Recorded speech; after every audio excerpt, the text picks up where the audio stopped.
hari ikibazo abarundi aho gutembera babaza ni kuki bahereye kuri 72 namwe muragifise deux explications. Twahereye kuri 72 comme une crise qui a provoqué la plus grande cassure communautaire au niveau national. Deux, une crise a affecté toutes les communes, toutes les collines, toutes les provinces du pays.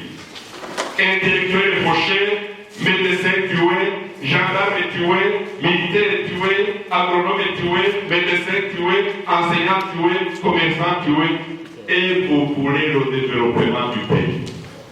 Quand vous avez tué les commerçants, les médecins, les enseignants, les agronomes, les vétérinaires, la grande fracture communautaire burundaise 72.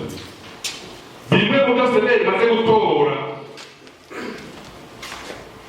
tuvuga tuti turabibona mu masanamu muza kuronka biyabikurikira aha sinteba aha no kubereka fotografi y'uko ibyo turimo tutari twenyene. Hari ibihugu bindi bimaze kuja muri justice transitionnelle, commission vérité et réconciliation, ahandi basanga bari commission vérité dialogue harmonie sociale, ahandi dialogue et cohésion nationale. Ama appellation ahinduka selon les pays, selon les blessures de chaque société. Ntituraba mbere murabibona ibwirizwa dukoresha muri nabiri ririya haryo hasi novembre 2018 diapo suivante.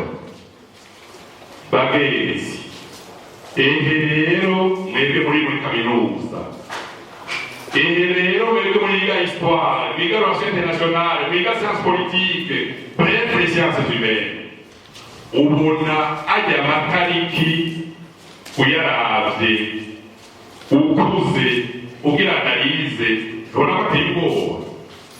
Nta gahengwe Uburundi bwigeze buronka kuva turonse independance. Nta gahengwe hanyuma tukajagaho tukadegaja tukagororoka mwisengero tukabambere gushikayo ngo turabatagatifu ni haramu. Nta butagatifu dufise, twarishe turasubira turica turasubira hanyuma haje ubukene tugatangara ariko twishe les producteurs de la richesse. N'abajyaga kwize 62, 65, 88, 71, 72, 88, 91, 93, 95. Et voilà la grande guerre civile. Ahabako péribélé goûté. J'ai une famille à Bururi que je connais qui avait 6 militaires à l'armée et qui a perdu les 6 militaires avec la crise d'Okonato. C'est Wawa à ce que vous dites. À ce que les Makatana Wagahe, Batandatu. Regardez aux yeux avec un Makatana Batandatu, qu'est-ce que les yeux peuvent en faire? C'est haram. Allah n'a pas pour les soldats pour s'en. Qu'est-ce que le peuple peut en faire? C'est haram. Donc j'avoue qu'il y a pas suivant. C'est dans quel mot les enquêtes sur 72, il y a trop. Il a tombé, génocide de 72, la CNR a déjà qualifié les crimes commis en 72. Nous avons parlé le 20 décembre 2021, mais je vais raconter. Mon assaut a posé, c'est la réalité. Le 20 décembre, je dis avec la télévision. On a tout ça. Pour ça, c'est la réalité. C'est la qualification. Toi, vous avez génocide commis contre les Bahutus du Burundi, crime contre l'humanité commis contre les Bahutus, les Batutsi, surtout les Batutsi du littoral et de la Tanganyika, surtout les Batutsi d'Orumongue, Nyanzara, côté Bugizo, parce qu'ils ont été tués la première semaine après le 29 avril 72. Les Batois d'Omar ont été massacrés. Baba Holiki, voilà, nous sommes à Gongozi. 2 bafise inzu y'ibati turuha ibitoke byabo bimeze neza mepiri ngo nibo bacuza amacumu n'imihoro yo kwica abatutsi bo mu Burundi. Aho ni imwaro mu batari haramu byose ni haramu.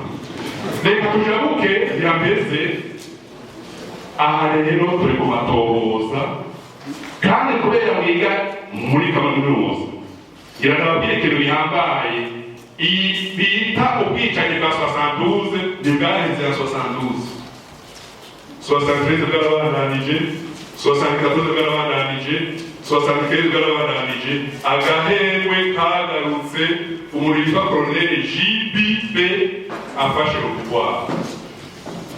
JBB murabona niho byahagarara. Nous avons les archives et nous avons fait des enquêtes approfondies. Imuyinga babisha 72 abo bishe babiri babita bamurere. Kategori ya kabiri babise abarozi. Kategori ya gatatu bayise abadatamikori. Murere abarozi abadatamikori. Urayegurutse heza umwaka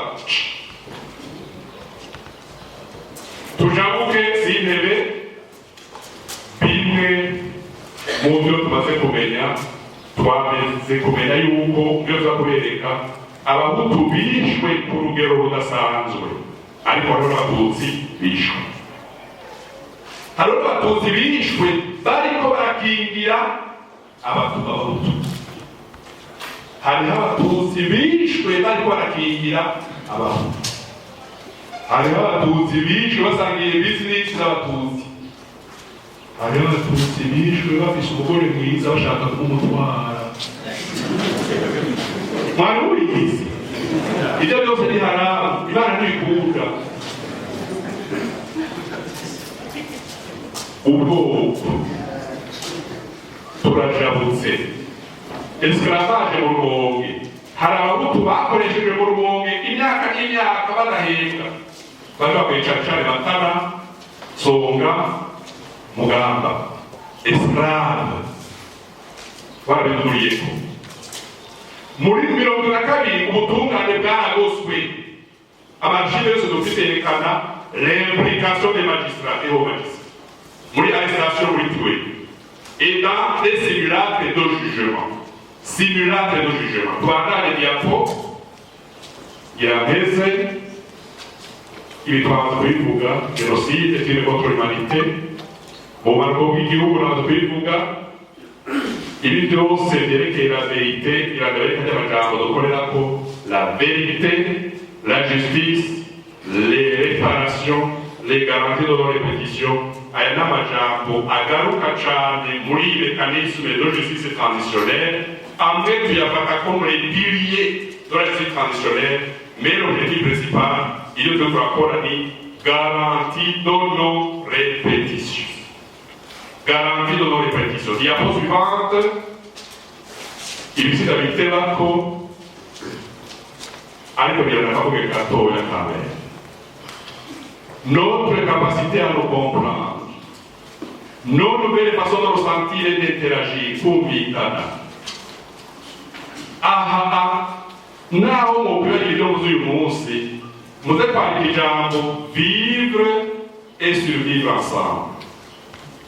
Vivre muhutu yiyumvira ko azobaho wenyene biramugoye, mututsi wiyumvira ko uzobaho wenyene biramugoye, mutwa wiyumvira ko uzobaho wenyene biramugoye. Nous devons apprendre à vivre et à survivre ensemble. Mushize muri amuvuga idirisha n'inzugi ngo ntimusora kwigisha bya bindi mumenye ko umwana wanyu ukariko uramutegurira le chemin de la paix. Bajyani babi wabona inzugi ingene bimeze biragoye mundaze bona saniki sekere kokyo rubi kandi pepekana biragoye. Le le faciès pour répondre. Les kanyaruke diabolikia. Bajya abantu bari en bleu. N'abakozi ba CVR, b'abanyagihugu dukoresha, bajya bari impliqués dans le travail d'exhumation des fosses communes. Tubarumvika gute? Tubarumvika aho tugeze, nta bantu bava kure dukoresha tudakoresheje abo ngaho nyene. Ideyali mu bagore n'abagabo kandi bapanze itirikema. Mwari muzi ko hari ntaravuga ngo tukabura abatutsi babikora. Mugabo bumvise somere ya mbere baronka kamusiteri karekare bajya natwe mu akazi. Première somere rimwe, deuxième somere twakazi natwe yego turabishobora. Kubera babateye ubwoba mukaza gukora akazi, ntimuzose gutamutumba byarabaye.